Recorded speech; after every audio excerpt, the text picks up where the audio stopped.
ఇటు వరంగల్ జిల్లా వ్యాప్తంగా వర్షాలు దంచి కొడుతున్నాయి. ఎగువన కురుస్తున్న భారీ వర్షాలతో గోదావరికి వరద ఉధృతి పెరుగుతోంది. కాళేశ్వర పుష్కర్ ఘాట్ వద్ద నీటి మట్టం 11.490 మీటర్ల ఎత్తులో కొనసాగుతుంది. మేడిగడ్డ లక్ష్మీ బ్యారేజ్ వద్ద ఇన్ఫ్లో అవుట్ఫ్లో 8,35,800 క్యూసెక్లుగా ఉంది. ములుగు జిల్లా రామన్నగూడెం పుష్కర ఘాట్ వద్ద మొదటి ప్రమాద హెచ్చరికను కూడా జారీ చేశారు. ప్రస్తుతం 15.180 మీటర్లతో రెండవ ప్రమాద హెచ్చరికను చేరువలో నీటి ప్రవాహం అయితే కొనసాగుతుంది. పేరూరు వద్ద మొదటి ప్రమాద హెచ్చరికను దాటింది వరద ప్రవాహం. ప్రస్తుతం 16.310 అడుగులుగా నీటి మట్టం ఉంది. టేకులగూడెం జాతీయ రహదారి వంతెన పై నుంచి గోదావరి పోటెత్తింది. దీంతో తెలంగాణ, ఛత్తీస్గఢ్ రాష్ట్రాలకు రాకపోకలు నిలిచిపోయాయి. గోదావరి నదీ పరివాహక ప్రాంత ప్రజలు అప్రమత్తంగా ఉండాలని అధికారులు సూచించారు.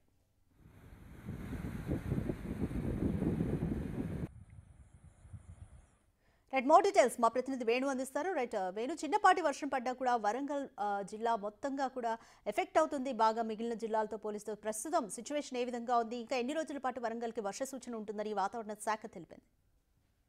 అందుకే నిన్న మధ్యాహ్నం వరకు అయితే వరంగల్, హనుమకొండ నగరాలకు సంబంధించి కొంత మోస్తరు వర్షం కురిసింది. కానీ నిన్న 8 గంటల నుంచి తెల్లవారుజాము వరకు వర్షం లేకపోవడంతో కొంత హన్మకొండ, వరంగల్ లోతట్టు ముంపు ప్రాంతాల ప్రజలైతే ఊపిరి పీల్చుకున్నారు. ఇక ప్రధానంగా నిన్నటి నుంచి కూడా అటు ములుగు, భూపాలపల్లి, మహబూబాబాద్, జనగాం ఈ 4 జిల్లాల లోపల భారీ వర్షం కురుస్తోంది. ములుగు జిల్లా వ్యాప్తంగా నిన్న మొత్తం జిల్లా వ్యాప్తంగా సరాసరి సగటు వర్షపాతం 3.9 సెంటీమీటర్లుగా నమోదైంది. అందులో ఏటూరు నాగారం మండలంలోనే 11 సెంటీమీటర్ల భారీ వర్షపాతం ఉదయం 8 గంటల వరకు నమోదైంది. ఇక ప్రధానంగా ఈ గోదావరి పరివాహక ప్రాంతమైనటువంటి భూపాలపల్లి, ములుగు జిల్లాల్లోనే అత్యధిక వర్షపాతం నమోదవుతుంది. గోదావరి అంతకంతకు పెరుగుతుండడంతో కొంత పరివాహక ప్రాంతాల ప్రజలకే ముంపు భయం అయితే కనిపిస్తోంది. ఇప్పటికే అటు రామన్నగూడెం పుష్కర ఘాట్ వద్ద రెండో ప్రమాద హెచ్చరిక మరొక 0.1 మీటర్స్ వచ్చుంటే రెండో ప్రమాద హెచ్చరిక కూడా జారీ చేసే అవకాశం ఉంది. దీంతో ఎగువ నుంచి అటు ఛత్తీస్గఢ్, మహారాష్ట్ర నుంచి భారీగా వరదలు వస్తున్నాయి. ఇక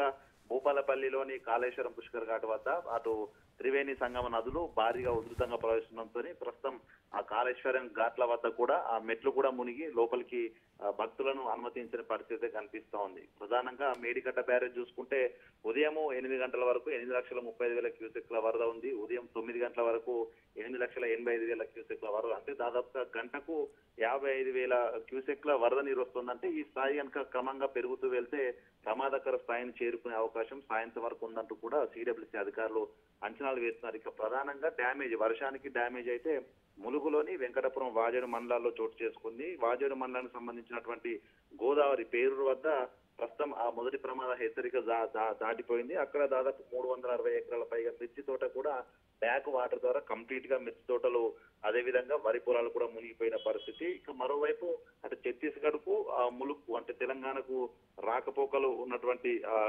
వంతెన పై నుంచి భారీగా వరద పోటెత్తుండడంతో టేకులగూడెం వద్ద రహదారిని క్లోజ్ చేసి ఆ పోలీసులు అక్కడ వాహనాలను కూడా నిలిపివేసిన పరిస్థితి. ఇదైతే గంటకు వరద పెరుగుతుందంటూ అధికారుల అప్రమత్తం చేయడంతో అటు గోదావరి పరివాహక ప్రాంతం లోపల ఎన్డీఆర్ఎఫ్ బృందాలను, ఎస్డీఆర్ఎఫ్ రెస్క్యూ టీమ్స్ ను కూడా డిప్లాయ్ చేయడం జరిగింది. ఇక నిన్న అర్ధరాత్రి ములుగు జిల్లాకు సంబంధించి హనుమంతుల వాగులో 7 పశువుల కాపర్లు వాగు దాటి వెళ్లి చిక్కుపోయిన పరిస్థితి చూసాం. సో ఇట్లాంటి పరిస్థితి మరోసారి రావద్దు, గల్లంత అయ్యేటువంటి పరిస్థితి ఉండొద్దంటే వాగుల వద్దకు, చెరువుల వద్దకు, గోదావరి వద్దకు ఎవరు వెళ్ళొద్దంటూ కూడా అధికారులు జాగ్రత్తలు అయితే చెప్తున్న పరిస్థితి. మొత్తానికి ఈ రోజు రేపు 48 గంటల పాటు పూర్తిగా ఈ ఏజెన్సీ ప్రాంతాలన్నీ కూడా అప్రమత్తంగా ఉండాలంటూ అధికారులు సూచనలు అయితే చేసిన పరిస్థితి. సో 2 రోజుల పాటు కూడా ఈ వాతావరణం ఇదే విధంగా వర్షాలు కురిసే అవకాశం ఉండడంతో లోతట్టు ప్రాంతాల ప్రజలను అప్రమత్తం చేస్తూ అధికార యంత్రాంగం అయితే సిద్ధంగా ఉన్న పరిస్థితి ఉంది. Radhika, right, thank you Venu.